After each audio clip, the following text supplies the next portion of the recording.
You ask Tiger to solve. This deals with linear equations with one unknown.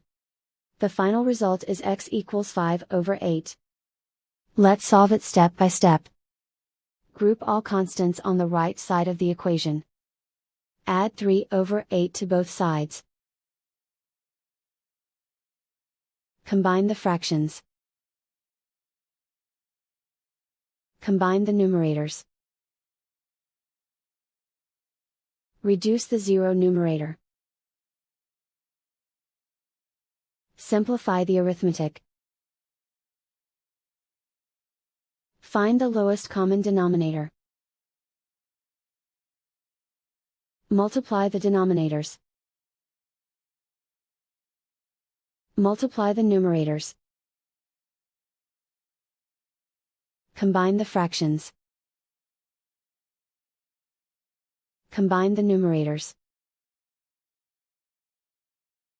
And so the final result is x equals 5/8.